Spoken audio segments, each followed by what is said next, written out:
BJP से बड़प्पन की उम्मीद करना बेईमानी है और नरेंद्र मोदी से बड़ा दिल दिखाने की आशा करना बेवकूफी। कुछ ऐसा ही 18वीं लोकसभा का सत्र शुरू होने पर हुआ। बहुत अच्छे माहौल में सत्र शुरू हुआ। नेता सदन नरेंद्र मोदी, नेता प्रतिपक्ष राहुल गांधी स्पीकर को लेकर उनकी चेयर तक गए। राहुल गांधी ने खुद पहल की, हाथ बढ़ाकर मिलाया और कहा, पुरजोर तरीके से कहा कि हम आपका समर्थन करेंगे, हम सदन चलाने को तैयार हैं आपके साथ मिलकर, बशर्ते लोगों की आवाज का दमन न किया जाए, बशर्ते लोगों की आवाज को बढ़ चढ़कर रखने दिया जाए, विपक्ष को भी। लेकिन उसके बाद जो हुआ वो शायद बहुत सारे सवाल अपने आप में खड़े करता है। अगर बीजेपी चाहती तो इस बात को आगे बढ़ाती, एक सौहार्द के माहौल में सत्र होता। लेकिन उसके बाद स्पीकर ने, नवनियुक्त नवनिर्वाचित स्पीकर ओम बिरला जी ने इमरजेंसी पर प्रस्ताव पारित किया। 49 साल पहले की इमरजेंसी पर 26 जून को 25 जून की 1975 की इमरजेंसी का प्रस्ताव पारित हुआ। कब तक घाव कुरे दिएगा। और उसके बाद आज 27 जून को राष्ट्रपति महोदया ने सरकार द्वारा लिखित अभिभाषण में उन्होंने भी इमरजेंसी का जिक्र किया। 27 जून को 25 जून 1975 की इमरजेंसी का जिक्र किया। हमें पिछले घाव कुरेद कर क्या मिलेगा। और एक सच ये भी है कि इमरजेंसी लगाना बहुत बड़ी गलती थी, ये खुद इंदिरा जी ने माना था और उसके बाद लोकतांत्रिक चुनाव भी कराए। इमरजेंसी से कोई वास्ता ना होने पर भी राहुल गांधी जी ने इमरजेंसी को गलत कहा और ऐसा कभी दोबारा ना हो, इसीलिए वो संविधान को बचाने में, संविधान को सर्वोपरि रखने के लिए प्रतिबद्ध है।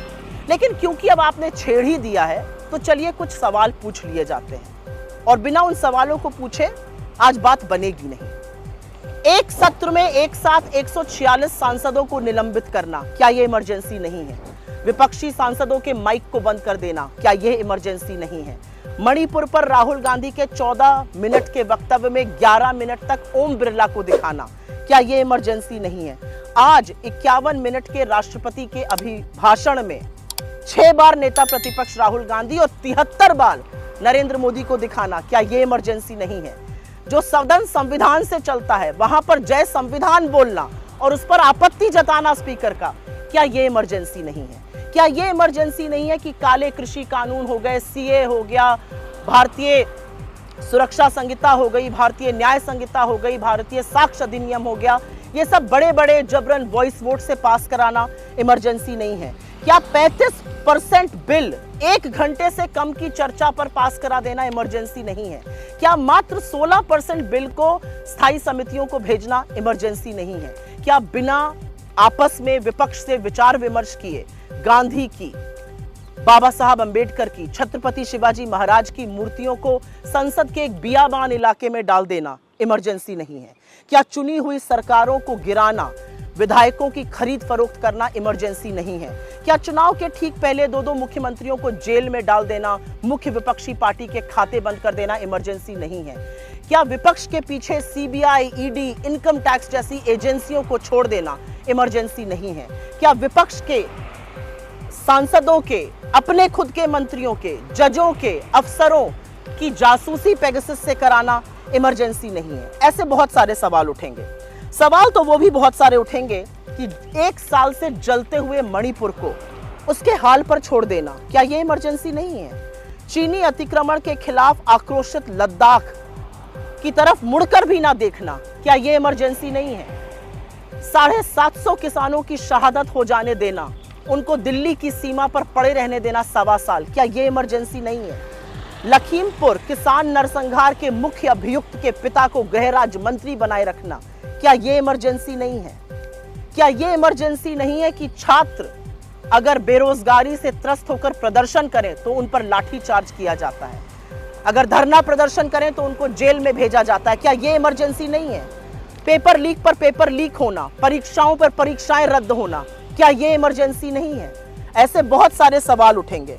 ऐसे बहुत सारे सवाल उठेंगे कि क्या 21 साल की क्लाइमेट एक्टिविस्ट को गिरफ्तार करना, साजिश बताना देश के खिलाफ, ये इमरजेंसी नहीं है? क्या मीडिया को चरण वंदन के लिए मजबूर करना इमरजेंसी नहीं है? असहज सत्य दिखाने वाले मीडिया को जेल में डाल देना, क्या यह इमरजेंसी नहीं है? अधिकांश मुख्य धारा के मीडिया को अपने कब्जे में कर लेना और सोशल मीडिया पर शिकंजा कसने की कोशिश करना, यूट्यूब चैनल्स को रेगुलेट करने की कोशिश करना, क्या ये इमरजेंसी नहीं है? बहुत सारी बातें हैं जो पूछी जाएंगी और उसमें से एक बहुत बड़ी बात यह रहेगी कि मनमाने फरमानों से कभी नोटबंदी लगा देना, कभी लॉकडाउन लगा देना, कभी मजदूरों को चिलमिलाती धूप में पैदल चलवा देना, क्या यह इमरजेंसी नहीं है? और क्या हर बार औरतों के खिलाफ जब अपराध होता है और आरोपी के साथ आप खड़े होते हैं, संरक्षण आप देते हैं, क्या यह इमरजेंसी नहीं है? ऐसे बहुत सारी बातें हैं जिस पर सवाल पूछा जाएगा, लेकिन कब तक हम इमरजेंसी का नाम लेकर ध्यान भटकाते रहेंगे? इमरजेंसी गलत थी, इमरजेंसी नहीं लगनी चाहिए थी। आज 49 साल बाद युवा पूछ रहा है मेरी नौकरी का क्या हो रहा है। युवा पूछ रहा है पेपर लीक में एक के बाद एक लोग संलग्न होते जा रहे हैं, कुछ आपके घटक दल के नेता हैं, उनके बारे में क्या हो रहा है। युवा पूछ रहा है मेरे रोजगार के बारे में आपका क्या विचार है। पूछ रहे हैं लोग कि रेल हादसे कैसे रुकेंगे। पूछ रहे हैं लोग परीक्षाएं रद्द होनी कब बंद होंगी। पूछ रहे हैं लोग जम्मू कश्मीर में बड़ी बड़ी डींगे आपने हाकी, कब वहां पर आतंकी मुठभेड़ें होनी बंद होंगी। ऐसे बहुत सारे सवालों का जवाब दीजिए। पुराने घाव कुरेद कर कोई देश कभी आगे नहीं बढ़ सकता है, लेकिन अगर आपकी यही मंशा है तो यही सही, पहले जो सवाल पूछे गए उनके भी जवाब देने की हिम्मत जुटाइए।